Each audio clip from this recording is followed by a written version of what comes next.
Hoy día, miércoles 28 de febrero, y ya se acabó el mes de febrero, pasó volando. Ahora viene marzo. Y bueno, como siempre, todos los miércoles a las 7, conversando de temas de seguridad desde la Radio Portales de Valparaíso. Tengo el honor hoy día de presentar a don Carlos Martán. Carlos, ¿cómo estás? Bien, gracias, Gaspar. Bueno, hoy día este año no va a ser febrero mucho, tenemos 29 días, así que es un febrero más extenso, pero ya no queda nada, ya se nos viene marzo con todas las cosas buenas también que tiene marzo, así que ¿Verdad? ya, Se me había olvidado. Mañana también es febrero, tienes toda la razón. así que pero Oye, bien, saludo a todos los auditores de Radio Portales, a ti, Gaspar, y esperando también a Rodrigo. oye, Carlos, mira, te quería contar una cosa. En internet estaba leyendo una noticia que salió donde se entrevista al diputado Luis Fernando Sánchez, que es del Partido Republicano, donde menciona que en Chile solo hay la capacidad para inspeccionar el 3% de la carga portuaria.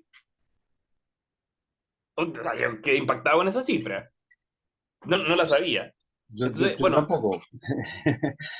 O sea, esto un poco por todo lo que se ha conversado también en temas de seguridad, de la incapacidad que es básico. O sea, si no tenemos capacidad de inspeccionar en términos razonables, por supuesto que todos los temas de narcotráfico y contrabando y todos los otros delitos que se pueden hacer son delicadísimos. Ahora, ¿por qué si ese 3% es efectivo?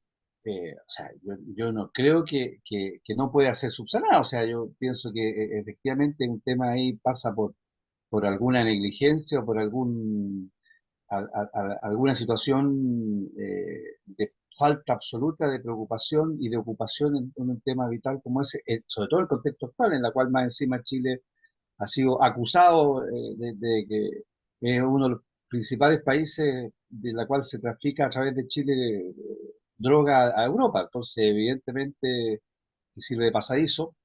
No producimos nosotros estas drogas, pero obviamente llegan a Chile, de aquí en Chile se dan. Entonces, de ser así, yo tampoco conocía esa cifra, de ser así, me parece ¿no es cierto?, eh, muy gravísimo, de una gravedad tremenda. o sea, el diputado hablaba que faltaban principalmente más personas y más maquinaria, y era que el Estado quien tenía que invertir. Pero eso, a mí, lo del 3% me dejó, pero Es sí, que impresionante. siempre en esto, mira, quiero poner otro ejemplo totalmente distinto, pero que pasa también primero con las personas. Yo recuerdo hace muchos años atrás, me tocó participar en la comisión para proponer reforma en ese momento a la 12, a la Ley Orgánica Constitucional de Educación.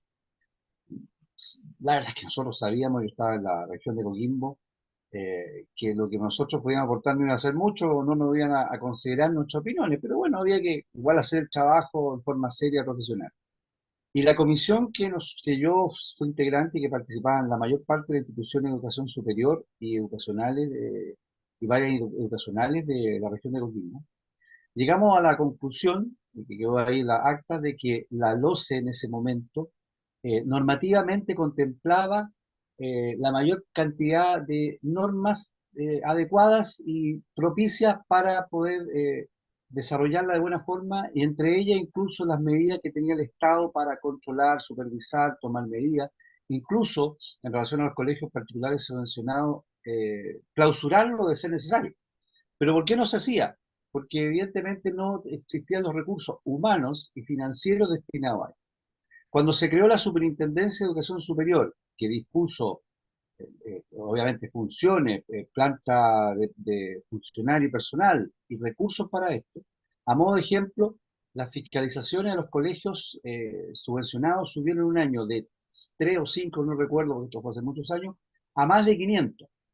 Entonces, lo que tú estás diciendo en este tema, que es un tema gravísimo, porque tiene un efecto, evidentemente que se hace, eso se hace con normas, pero que se hace con recursos, y recursos humanos y recursos efectivamente financieros. O sea, en la medida que había un staff de supervisor y de personas abocados específicamente a la función, en este caso, de el trabajo con la educación superior, y entre ellas su supervisión, de la educación, perdón, y entre ellas la supervisión y el control, bueno, evidentemente que la cosa funcionaba bastante mejor. Entonces, aquí es lo mismo, si no, los recursos yo creo que están, la persona está, las capacidades, la inteligencia, está todo. O sea, lo que falta, como siempre hemos hablado en nuestro problema, es voluntad política para hacerlo. Sí, es como bien complicado. Hoy, Carlos, te quería consultar también, aprovechando Festival de Viña, Frente Amplio, Macarri Bamonti, Ley de Incendios ahora. ¿Qué te parece ese cartel? Llamativo. A ver, yo primero voy a hacer, me voy a poner empático. Claro, un poco lo que conversamos, la persona se apea al caballo y trata de defenderse y usar su posición de la mejor forma posible. Entonces, no me extraña, no me sorprende un cartel como esas cosas porque estamos hablando de política y no es que todo permitido en política, pero se usan estos medios, sobre todo que existe una televisión eh, abierta en que ve mucha gente. Entonces, no me extraña, por así decirlo, ni me asusta, ni me sorprende, ni me parece raro la actitud. Ahora, si vamos al fondo del tema, como se ha dicho ahí sostenidamente, y lo vuelvo a hacer el tema, sí, las normas son medios, y evidentemente puede ser, eh, todo el mundo lo entiende, que son los mecanismos, los medios y las condiciones para que las se puedan realizar de mejor forma, sobre todo en un país como Chile, los distintos procedimientos, acciones para lograr cierto objetivo. Entonces, en la medida efectivamente que tengamos una ley de incendio efectiva, buena, operativa, que hay que ver eso en detalle, ayuda o podrá ayudar, sí, claro, pero eso no invalida, que fue el motivo de la querella presentada, ¿no es cierto?, en su concha, la responsabilidad y la gestión que se puede hacer con o sin ley de incendio, porque aquí igual hay normas, como se ha mencionado, como es ¿cómo se llama? El plan comunal de desastre, como el plan de emergencia, como por algo la Contraloría objetó los planes y por algo se observó, o sea, hay efectivamente hay problemas de gestión, o sea, de ser efectivo, también lo que ha salido en la prensa de que no, para el incendio, el mega incendio, no habían condiciones los camiones aljibe, no sé si era eso efectivo. O sea, eso no tiene nada que ver con la ley de incendio, que podrá ayudar, perfeccionar y mejorar y lograr estoy de acuerdo que tiene que haber una ley de incendio. Pero desviar un poco la atención con ese cartel, yo creo que está buscando eso, o sea, desviar la atención aparte de la responsabilidad en este tipo de cosas, pero que no es yo diría hoy día la fundamental responsabilidad. O sea, al final es populismo. Populismo, obvio, lógico. Política, no sé de qué tipo, pero política, eh, politiquería a lo mejor, no sé, política con minúscula. Sí, me pasó un poco que no hay plan de evacuación, no había, la gente no sabía dónde evacuar, que las polémicas todavía es con los sistemas de alarma en el celular, que me acuerdo que sería cada rato sonar el celular con los sectores que hay que ir evacuando. Y sí, quizás la salida rápida es esto de decir el cartel de ley de incendios ahora. Claro. No, por Sí, me eso, parece. es eso, o sea, es que nadie discute que una buena ley de incendio sirve, si eso estamos de acuerdo. Y en eso tiene razón, pero tratar de, claramente una intención de agotar en ese aspecto, en ese foco, las eventuales negligencias y las eventuales incapacidades de gestión que ha tenido en este aspecto de un tema que ya, porque, a ver, si las normas hay que hacer y cumplirlas, los planes tienen que estar, y los sistemas, ¿no es cierto?, y críticos tienen que estar implementados, eso no es un tema voluntario. Pero uno podría ya, por último, entender humanamente de que son cosas que no pasan, pero en Chile y en la región pasa mucho. Entonces, con mayor razón, es un tema que en eso no tiene, más allá de lo que pase con la querella, no tiene en ningún caso justificación alguna. Oye, aprovecho también de saludar a don Rodrigo Díaz. Y, Saludos. Buenos días, don Rodrigo, Rodrigo. preguntarte al tiro también, ¿qué te parece el cartel de Maca Ripamonti en el Festival de Viña diciendo ley de incendios ahora? Un ejercicio absurdo, frívolo, estúpido. Lorena Ripamonti representa una forma de entender lo público en la que yo discrepo absolutamente. Es estéticamente impresentable. Yo siempre recuerdo algo, ¿ah? Las personas no deben tomar a mal lo que voy a decir. Los griegos decían, la estética es prima hermana de alguna manera de la ética. Aristóteles hablaba de una trilogía, una tríada entre lo bueno, lo bello y lo verdadero. Estéticamente impresentable y éticamente mal, es oportunista, es, eh, es una manera también de, casi uno diría, de ponerse el parche ante la herida. Es decir, no, que no alguien, nadie vaya a pensar que yo no estoy haciendo algo. Y exige un cartel, una manera muy anémica de mostrar, ¿cómo diría yo? Algún grado de seriedad en el ejercicio de la función pública. No, para nada. Eh, es parte de la sociedad del espectáculo en la que estamos viviendo, eso te puedo decir.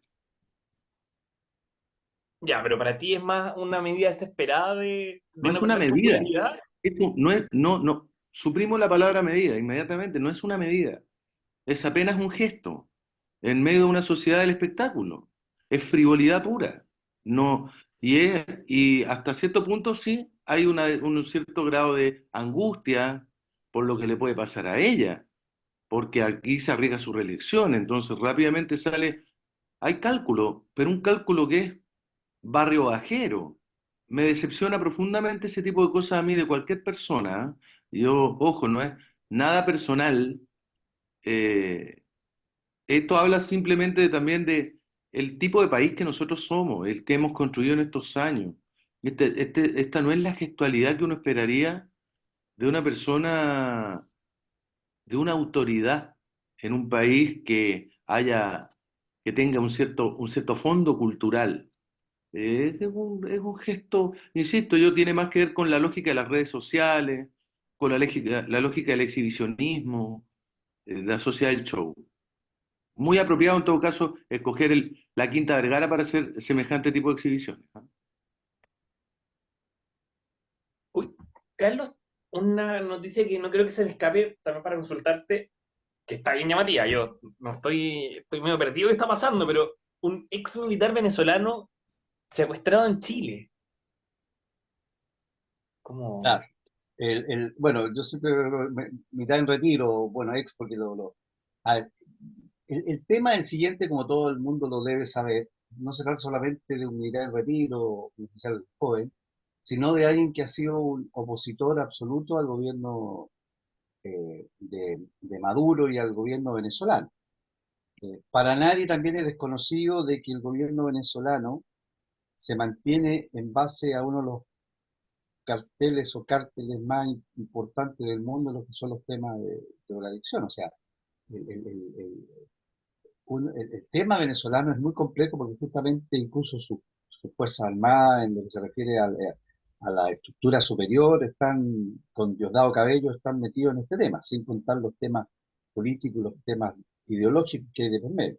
Entonces, que un oficial en retiro, exiliado, que vive exiliado aquí, que vengan a secuestrarlo, efectivamente, que ya no nos sorprende nada, como también comentaba Rodrigo en nuestro programa, eh, demuestra, o uno puede efectivamente, hasta que la investigación lo demuestre, presumir varias cosas. O sea que aquí, ya sea con las conjunciones copulativas y o la disyuntiva o, está metido efectivamente políticamente porque ser un opositor el gobierno de Venezuela, porque que secuestre a un opositor político en Chile no me parecería extraño, y que para encima participó en las Fuerzas Armadas,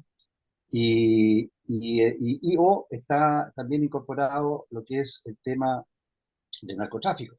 Entonces, que está unido hoy día en este momento, por eso hago esa relación de lo que significa el gobierno de Venezuela y la alta esfera de la jerarquía de las Fuerzas Armadas o del ejército en Venezuela, vinculado derechamente, como todo el mundo sabe, a los temas del narcotráfico. Entonces, es un tema complejo. Ahora, que esto esté pasando en Chile, bueno, ya uno ya sabe que esto ya es de pan de todos los días. Entonces, las medidas que tenemos que tomar, capaz que ya o esté muerto o esté fuera, lo hayan sacado de Venezuela, pero efectivamente, o sea, que operen en Chile este tipo de situaciones, una vez más decimos, ¿qué pasa? O sea, ¿cómo se puede efectivamente ponerle el cascabel al gato? Y eso pasa, como hablamos, con acción, con gestión y con temas políticos. Sé que es complejo, sé que nadie estaba esperando a lo mejor que lo secuestrara y no tenía nadie que lo cuidara, pero que operen de esta forma y que se impunemente saquen a una persona, la secuestren, yo me parece evidentemente ya de una gravedad, como hemos hablado, tremenda, y que hay que tomar todos los medios, no solamente para investigar, sino que para eventualmente llegar a tomar medidas sea de inteligencia de todo tipo, sea de justicia contra los grupos, las personas que están tomando esto, sean narcotráfico y o opciones políticas. Y por ahí, para terminar la idea, un personaje del Partido Comunista, el doctor Carmona, decía que él pensaba que era trabajo de la CIA para complicar las relaciones chileno-venezolanas. O sea, eh, se quedó a ese pegado en el año 73 el señor Carmona, así que yo lo veo difícil que la CIA esté preocupada de secuestrar a un teniente venezolano para perjudicar las relaciones de Chile y Estados Unidos. Lo veo difícil. Rodrigo, también, si te pasa la misma pregunta, pero sumarle las frases de la ministra vocera de Gobierno, Camila Vallejo, que pidió no utilizar políticamente esta investigación. O sea, lo que pasa es que, no, lo que dice Camila Vallejo es parte de esta retórica que no tiene mucho significado, mucho sentido. Cuando un gobierno tiene que lidiar con una crisis de esta envergadura, por supuesto que va a preferir que nadie sepa nada, que haya mucho silencio, que salga esto de la agenda lo antes posible, porque y siempre van a invocar cosas como el respeto a la víctima del secuestro. Esto no lo hacen por respeto a la víctima del secuestro. Esta ley de silencio que están tratando de hacer operar en relación a este caso es porque aquí es una situación muy grave, muy delicada, desde todo punto de vista, y hay para especular muchísimo. Eh, Quiero decir dos cosas. La primera, si el estallido, el mal llamado estallido 2019, es, uno podría interpretarlo, y yo lo interpreto así, de hecho estoy escribiendo una columna sobre eso, un fracaso social. La mejor expresión de que Chile fracasó en términos de sociedad. Lo que hemos construido se desmoronó, estamos profundamente fracturados, divididos, de todo punto de vista, culturalmente, en términos, en términos de nuestra propia identidad, estamos fracturadísimos. Eso es la expresión de un fracaso. Bueno, esto que ha ocurrido ahora también expresa un fracaso, es el fracaso de las instituciones, un fracaso completo. ¿Ah? Mira, los países para prosperar tienen que ser honestos consigo mismos. Uno no saca nada con darse mejorales. Chile está metido en un zapato chino, está en una condición de estado casi fallido, ¿ah? O fallido derechamente en una serie de aspectos. Eh, de ahí que a partir de todas estas cosas, ¿qué es lo que tendríamos que entrar a pensar seriamente? Lo que en otros países, en otras épocas se ha pensado. Propuestas, siempre les suelen llamar propuestas regenerativas, regeneracionales. Chile necesita una propuesta regeneracional en todos los niveles, partiendo por la educación, que es una catástrofe. Institucionalmente hablando, Chile está en una debilidad brutal. Bueno, esto se tiene que terminar y para eso es que casi hay que hacer un reseteo. Y los reseteos nunca son fáciles, siempre exigen rigor, mucha disciplina. Y esto es el único camino posible para Chile. Ahora quiero agregar una última hipótesis que yo no sé por qué, o sea, yo sé que está circulando, esto se ha planteado en ciertas personas, ciertos grupos, pero a la luz de la opinión pública como que no se hicieran la pregunta. ¿Quién colaboró con estos venezolanos dentro de Chile? Ahora ya se supo que hay un chileno, pero no es solamente ese chileno. Aquí tiene que haber habido un apoyo logístico al interior del país para que esto haya sido posible.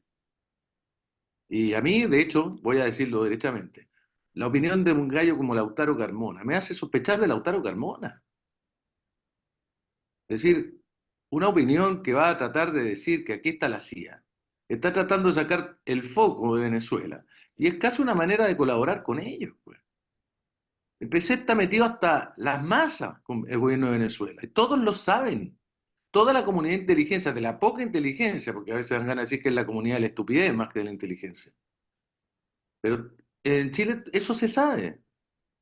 Bueno, esas son las preguntas que a mí me gustaría que ojalá se llegara realmente al fondo de todo esto, que va a ser muy difícil. Va a ser muy difícil. Esa es la... Wow. Pero sí, es verdad, o sea, uno ya nunca sabe quién sospechar, quién habla, qué hay. Y al final, sí, Chile siempre termina abriendo cajas de Pandora que espero algún día seamos capaces de cerrar. Uy, Todo se tira Carlos, bajo la alfombra en Chile, estimado Gaspar. Todo se el tema tira se nos bajo. olvida. O sea, por ejemplo, yo estaba pensando, me acabo de acordar hace un rato, ¿no se acuerdan del caso de Anaí, la niña que desapareció? Han pasado 2 meses y aún no se sabe qué pasó con el cuerpo y la autopsia todavía no hay nada, no existe nada y pasará el olvido pronto, creo, lastimablemente. Raro, Uy, digo yo. Carlos, una cosa que también te quería preguntarte, que estuve viendo hace poco en las noticias, es sobre la nueva ley Lafkenche, y que bueno, hay comunidades indígenas que están exigiendo 620.000 hectáreas en Aysén, y bueno, el problema principalmente es que los trabajadores salmoneras ya están protestando por eso, porque dicen que va a afectar directamente a Chile, y bueno, también la semana pasada salió un estudio que, bueno, hoy día Chile es de los principales exportadores de salmón a nivel mundial, pero no hay un plan de crecimiento, y se espera que Noruega, que hoy día está más abajo de nosotros en participación del mercado, nos duplique, y Chile está ahí, pareciera como que sin ninguna gana de crecer. Bueno, fíjate que ese es un tema poco conocido, pero de mucha relevancia, no solamente por los temas económicos que tú haces mención, sino por temas también geopolíticos. Una de las cosas, de las muchas que creo que tenía positiva el proyecto rechazado condicionalmente, era que este tipo de situaciones no hubieran podido prosperar con la nueva Carta Constitucional. Pero hoy día, efectivamente, como opera esta ley, no solamente pueden decir hoy, en teoría, que ese sector donde ellos estaban ahí, sino que pueden, hasta donde tengo entendido, el día de mañana decir de que, no sé, pues unas comunidades llegaron hasta tal tal, y como llegaron hasta tal tal, pueden también solicitar ahí terrenos porque, no sé, se demostró que una piragua, no se llama piragua, pero estos botes llegaron a unas comunidades de 30 a tal tal. Entonces, el tema es todo lo que hoy día estaría de alguna manera eventualmente sujeto a otra jurisdicción, porque en el fondo ese es el tema de fondo, con las restricciones evidentemente económicas. Entonces, es un tema bastante complejo eso y que justamente, a pesar de que no, hoy día tenemos un solo Estado, una sola república, como bien decía en otros programas, Rodrigo, un solo territorio, con muchas comunidades y todo lo que implica, en la práctica, a través de este tipo de leyes, lo que se hace es lo contrario, que de mi perspectiva no es constitucional, porque tampoco está avalada por la constitución actual, entonces, que nos rige, y que fue ratificada de alguna manera en dos plebiscitos por A o por B. Entonces, yo creo que es un tema que hay que ponerle más detalle, no, yo no me he metido a estudiar la norma en detalle, pero sí tengo claro eso y tengo claro la gravedad y de las complicaciones, yo diría, política en el amplio sentido, ahora no estamos hablando de la política minúscula como mencioné, sino de la política de Estado, los temas de seguridad nacional y los temas económicos, obviamente por el daño económico que representa Chile. Y que además es una espiral, porque esto significa que otras comunidades, otros pueblos digan tal cosa y se apliquen a esta ley en el norte, en cualquier parte, o que este viajó y tuvo una cuestión y por lo tanto también tiene una extensión del terreno. Entonces es de una gravedad que yo creo que uno debe estudiar más en detalle y tomar medidas al respecto, porque si no, obviamente, otro daño más que se va a hacer el país. Carlos Rodrigo, vamos a una pequeña pausa musical y bueno, después Rodrigo te hago la misma pregunta a ti. Bueno, Eso, vamos a una pequeña pausa, ya volvemos. Continuamos con el segundo bloque del Vamos Somos Chilenos. Y Rodrigo, preguntarte a ti, Ley Lafkenche, indígenas, o sea, comunidades indígenas solicitan 620.000 hectáreas. Me acabo de acordar un poco, no sé si se acuerdan, cuando era la Convención Constitucional, cuando la Machi y Francisca Linconado decía que acá no estamos hablando de hectáreas, sino estamos hablando de todo el territorio. Sé que es otra cosa, es diferente, pero cuando ella hablaba que estamos hablando de todo el Gualmapu, no de hectáreas. mm, claro, esta cosa tiene que ver con una construcción de una ley. Una ley, la ley, claro, la ley Lafkenche, ahí están las comunidades costeras de los Lafkenche y algunas mapuche, que crearon estos espacios costeros marítimos de los pueblos originarios, ¿ah? Donde ellos tienen que acreditar el uso ancestral de una extensión costera, el uso ancestral de las aguas, uso ancestral, ¿cierto? Es una cosa absurda, oye.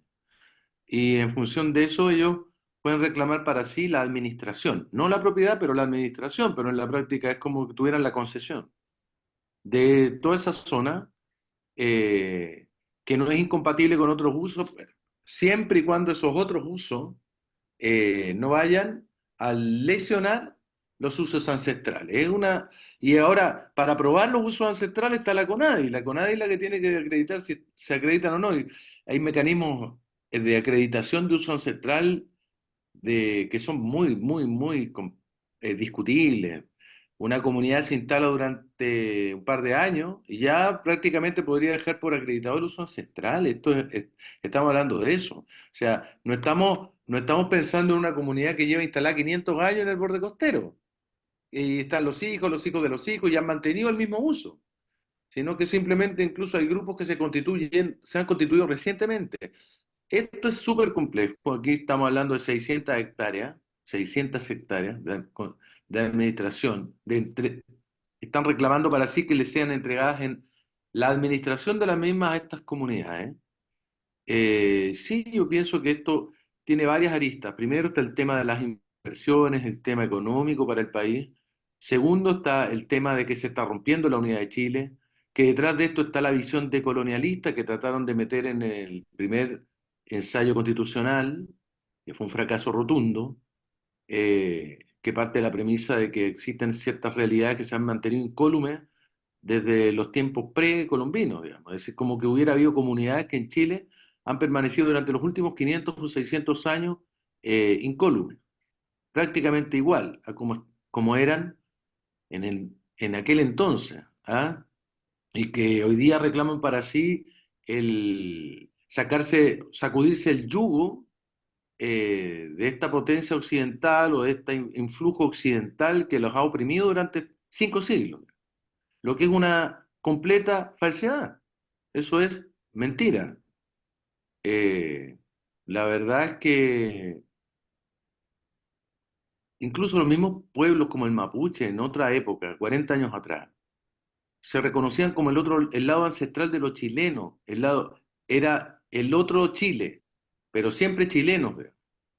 Y hoy día, fruto de esta ideología reaccionaria, falsificada, que pretende que Chile hundiría sus raíces en una especie de fundamento étnico, digamos, y negando lo que ha sido nuestro propio devenir, que no entiende que, bueno, las sociedades están en permanente adaptación, transformación, que Chile hoy día es un país que todo se lo debe, en verdad, a la tradición occidental, a la herencia occidental, lo que nosotros somos, nuestro idioma, nuestras costumbres, nuestros valores. Incluso el alfabeto mapuche, la lengua mapuche, eh, existe la transmisión hoy día en universidad y se le estudia por influencia de los alemanes, porque ellos no escribían. Es decir, y esta pretensión de ir contra nosotros mismos, de odiarnos a nosotros mismos, de querer borrar nuestra historia, de dejar de ser lo que hemos sido, eso también es una reacción típicamente occidental. Occidente es la única formación cultural en la historia de la humanidad que tiene la capacidad de atentar contra sus propias premisas, pero siempre con las propias herramientas de Occidente, es decir, desde la razón, desde el pensamiento crítico. Toda esta ideología decolonial no nace en una ruca, sino que nace en universidades norteamericanas y europeas. Entonces, lo único que yo puedo decir para concluir es que sí, me preocupa profundamente. Es acá también porque hay que empezar a cuidar cada vez más el tema del lenguaje, esto de los territorios. No, Chile es un solo territorio, uno solo. Este tipo de ideologías rompen la unidad del país, son muy peligrosas y como vuelvo a decir, tienen un fondo profundamente reaccionario y premoderno. Es una locura, sinceramente esto es una locura. Los lasquenches no son lasquenches, hay que entenderlo, son chilenos. Igual que las personas de origen mapuche, cuyos abuelos o tatarabuelos pueden haber sido son mapuches, sí, pero son chilenos. Eso es lo que hay que entender, independientemente de su condición, como hay muchos italianos, muchos, por supuesto, las condiciones, las características son otras.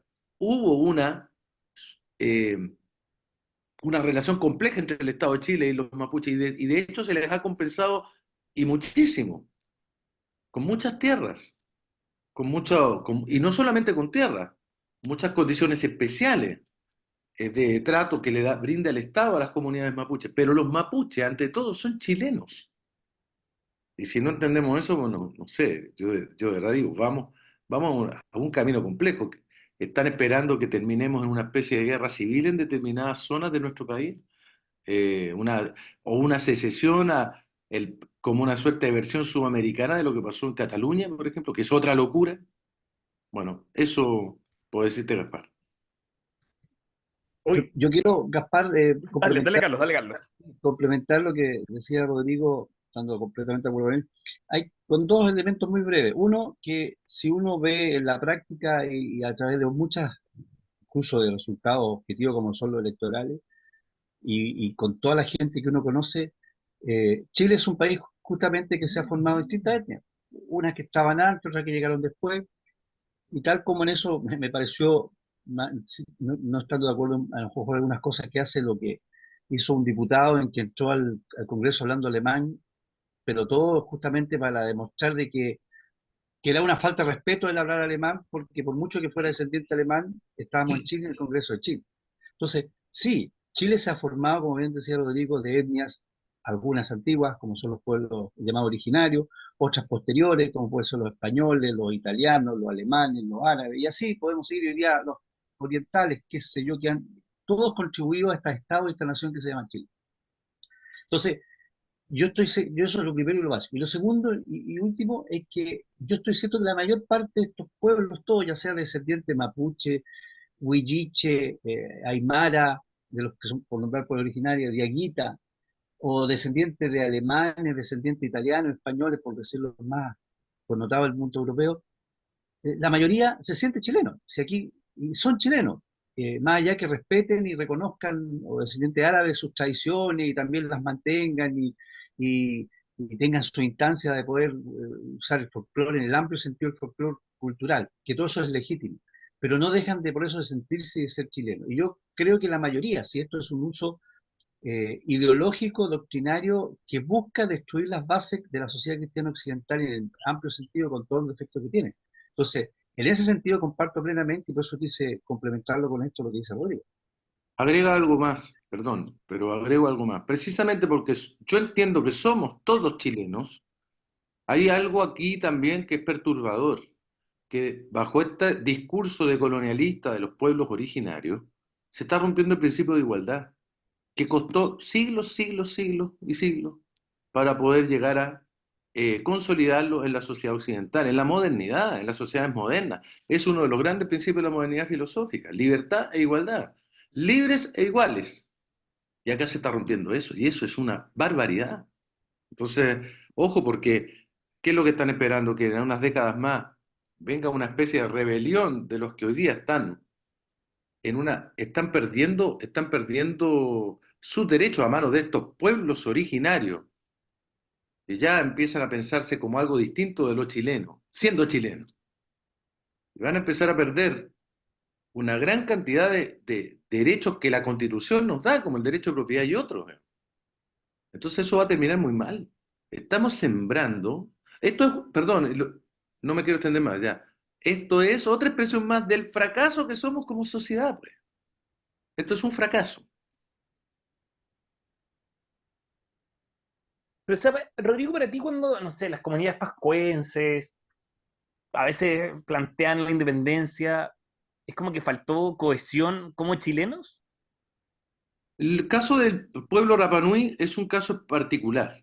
Es un caso de una isla que tiene una cierta distancia territorial con Chile, que está dentro de lo que es la zona de la Polinesia, que ha mantenido siempre una relación que no ha sido, digamos, de dulce y agraz con Chile a lo largo del tiempo. Eh, y lo ideal sería, sí, yo estoy de acuerdo con la premisa de la pregunta, es decir, que Chile no le ha dado a lo mejor toda la atención que debiera a ese territorio en algún minuto. Yo creo que eso es posible. Eh, Y sí, es necesario poner una atención mayor probablemente sobre ese tipo de territorios. Y ahí digo territorio porque a pesar de que forma parte del Estado chileno, ellos están en una relación ambigua con nuestro país. Nunca ha sido del todo clara. Piensen ustedes que incluso recibieron ofertas de los franceses en algún minuto, y Francia siempre está mirando con ojos de hambre, digamos, toda esa zona, todos esos territorios, a ver si un día la gente de Pascua decide volverse franceses, se van para ese lado.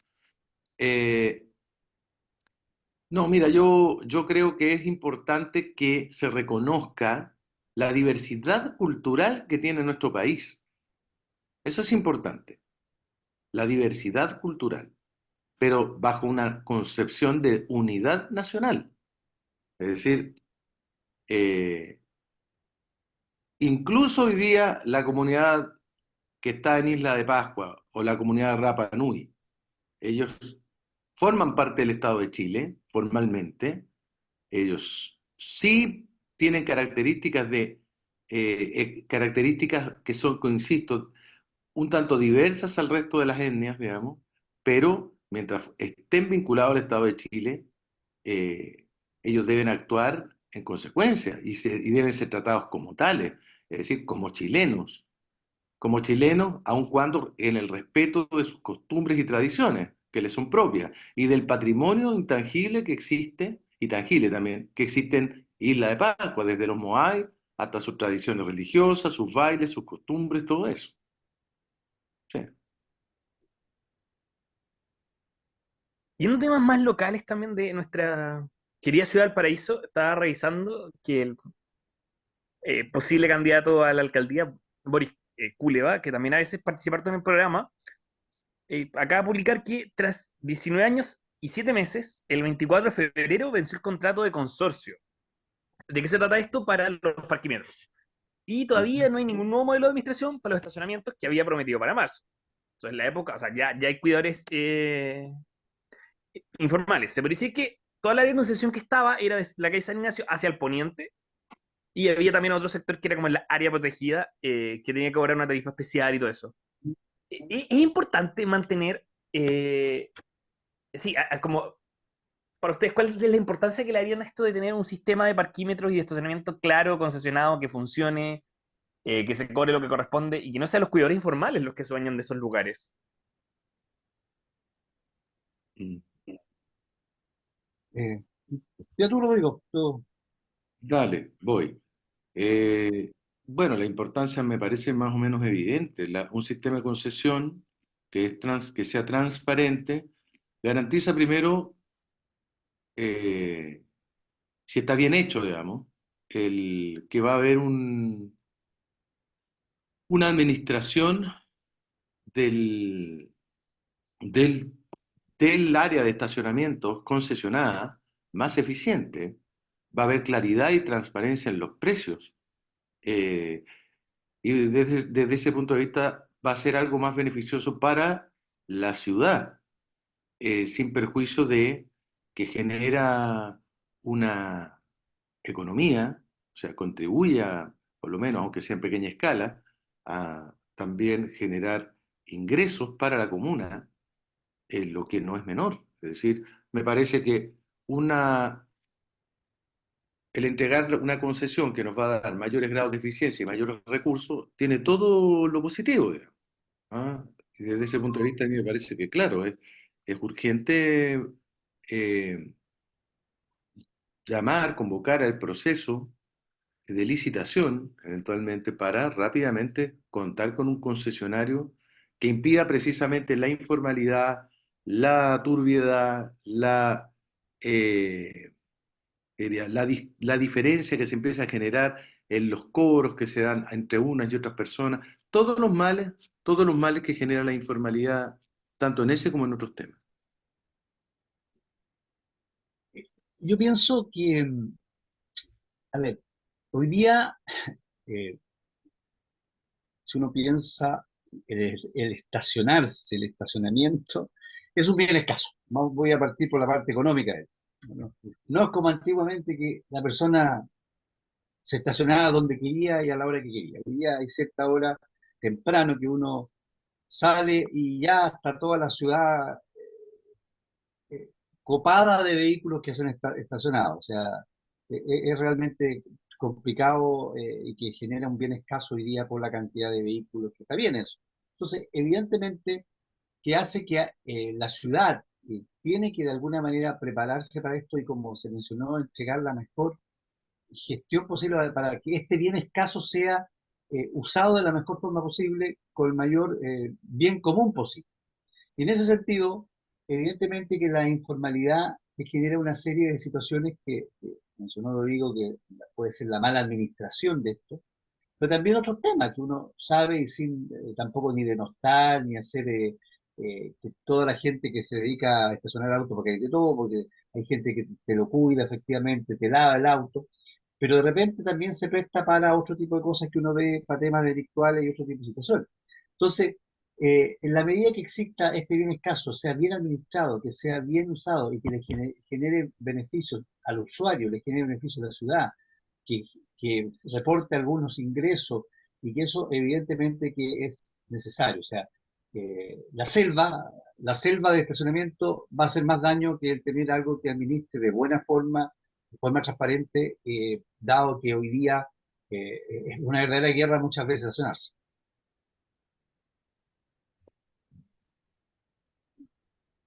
Bueno, y quizás también ese es el inicio como para otras formas de, a ver, ¿cómo se puede decir? A ver, lo voy a plantear de otro modo, que hemos conversado muchas veces en este programa de cómo, por ejemplo, el comercio ambulante de algún modo también repercute y afecta a la delincuencia de los barrios, ¿cachai? Me imagino también, o sea, perdón, se pueden dar a imaginar. Entonces también todo lo que es el tema de dónde estacionar, quién te cuida el auto, y qué pasa si no le dejas un pago, también afecta y contribuye directamente a la inseguridad de las ciudades. Sin duda, sin duda. O sea, el tema de la informalidad es que en la informalidad no hay límites para nada. La ausencia de límites es el tema de fondo. Y eso, cuando uno se encuentra con una realidad informal, no hay límite para ningún tipo de conducta.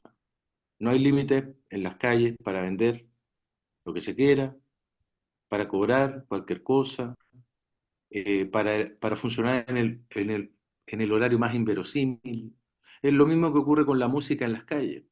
No hay límites y no hay forma de poder fiscalizar esto. De ahí es donde vienen las prohibiciones de realizar cierto tipo de conducta dentro de lo que se llaman los espacios públicos. Y de ahí también la importancia de poder reglamentar cierto tipo de actividades. La concesión es una forma de reglamentar y de hacer más eficiente una determinada actividad, en la prestación, en este caso, de un servicio para la comuna. Y además con el beneficio económico que ello conlleva. Entonces, no, ya que se menciona este tema de la informalidad se conecta con una cosa más de fondo en Chile, ¿ah? Que es la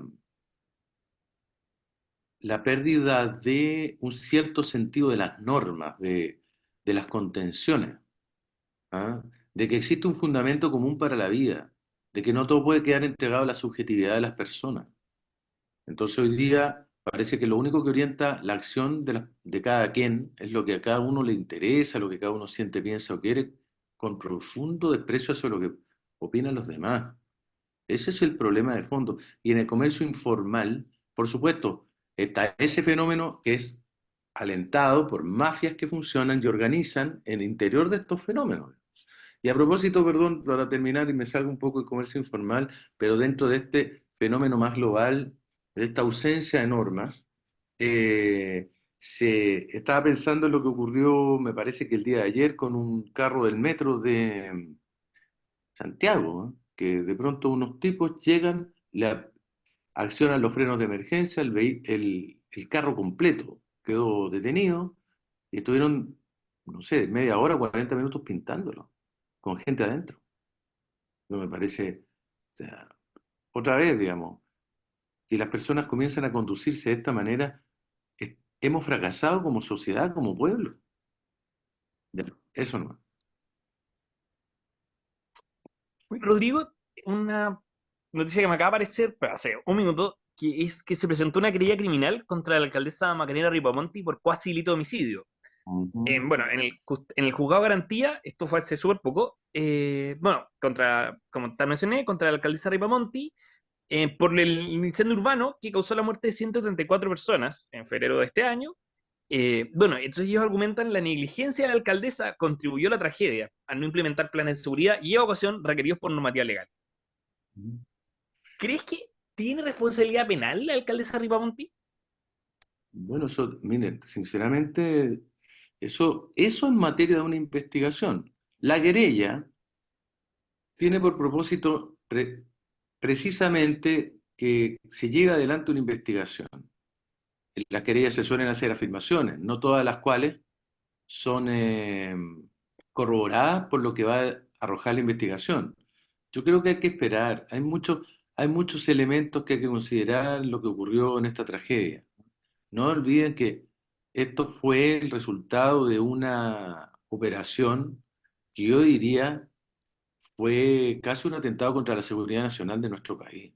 4 focos simultáneos, con una condición de temperatura y de viento bastante extrema, hacen suponer que aquí hubo una planificación, una intencionalidad, un deseo de provocar el mayor daño posible. Yo creo que es importante también que la gente no olvide esto. Imagínense lo que decía Iván Poduje. Él hizo una modelación en que se hablaba por la fotografía que estamos hablando de una, una columna de fuego que tenía kilómetros y kilómetros de ancho, con un largo, el largo, la longitud era como la región metropolitana, que cuando era tan grande la masa de fuego, que a 3 kilómetros de una zona se empezaban a reventar los vidrios por el calor, a 3 kilómetros. Es decir, estamos hablando de, además que se movía a una velocidad enorme, entonces uno veía rojo el horizonte, pensaba que tenía tiempo y 2 minutos después el fuego ya estaba ahí. Esto no es menor, entonces ¿qué es lo que va a haber que averiguar acá para que la gente lo sepa? ¿Había planes de evacuación? ¿Se implementaron los planes de evacuación? ¿Había medidas de seguridad que debieron haberse implementado en el tiempo? ¿Se implementaron o no se implementaron? Luego también hay que despejar la siguiente pregunta. ¿Este resultado, aún implementando los planes, se habría provocado de la misma forma? ¿Qué pasó con la velocidad de respuesta de la propia población desde que le llegaron los avisos de que debían evacuar? ¿Evacuaron en tiempo y forma? ¿Se quedaron? ¿Confiaron en que el fuego no los iba a alcanzar?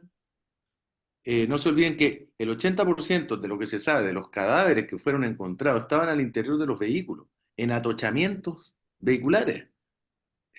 Salieron, se le ocurrió a todos salir por un mismo punto. Entonces, y ahí quedaron, murieron en salón de fuego, pero también habla por un lado de, se debió haber dado la indicación en el aviso de evacuación de por dónde se debía evacuar, y la otra es si en verdad era tan rápido el avance que precisamente por eso la gente, a pesar de ir saliendo en sus vehículos, fue alcanzada de la misma forma. Mire, todo eso hay que despejarlo, lo que pasó en Viña del Mar, en cada punto. Para eso es esta querella, y en función de lo que arroje la investigación, el Ministerio Público tendrá que ver si formaliza y a quién formaliza. Eso le puedo decir. Rodrigo, Gaspar. Carlos, agradecerles mucho. Sí, dale, dale, dime. No, muy breve, o sea, yo algo ya mencioné, por eso no quiero alargarme, pero sí efectivamente, por eso es que hoy día existen antecedentes que pueden significar efectivamente eventuales responsabilidades, como lo mencioné anteriormente, y porque habrían elementos que podrían configurar alguna negligencia. Cuando me refería al incendio por el cartelito, o sea, que no invalidaba la gestión que deben cumplir las autoridades competentes, y eso tiene el municipio. Entonces, efectivamente aquí hay que investigar, hay que determinar, y eventualmente pueden haber responsabilidades eh, de acción y de omisión. Lo que quería muy breve, un minutito o 30 segundos, es lo que señala Senapred, que el sistema funcionó. O sea, si el sistema funcionó, quiere decir que no está bueno el sistema, porque funcionó, sí, mucha gente me consta evacuó y evacuó bien y gracias a ese sistema pudo evacuar, pero también hay un punto negro que implica que no puede ser tan autocomplaciente Senapred y decir que el sistema funcionó y que está bien. O sea, evidentemente este sistema sí funcionó, hay que mejorarlo de todas maneras. Eso sería, Gaspar. Rodrigo y Carlos, agradecerles mucho por su participación esta semana. Los vuelvo a esperar la próxima. ¿Eso, algún saludo que quieran mandar? Bueno, un saludo yo a quienes nos están escuchando y bueno, a toda la gente precisamente que ha sufrido con motivo del incendio de Viña del Mar, por lo menos desde este lugar, yo les mando un abrazo, toda la fuerza, el ánimo, van a salir adelante y desde ya, bueno, ahí me voy a poner en contacto, toda la colaboración que yo pueda brindarles, cuenten con ella. Bueno, saludo a todos los auditores y evidentemente me sumo a los deseos de la gente afectada por los incendios y a toda la comunidad de la región de Valparaíso y de la ciudad de Valparaíso. Muchísimas gracias, que estén muy bien. Nos vemos la próxima semana. Ujú. Chao, Ok. chao, Carlos. Chao, Chao. chao, Rodrigo, chao, Gaspar.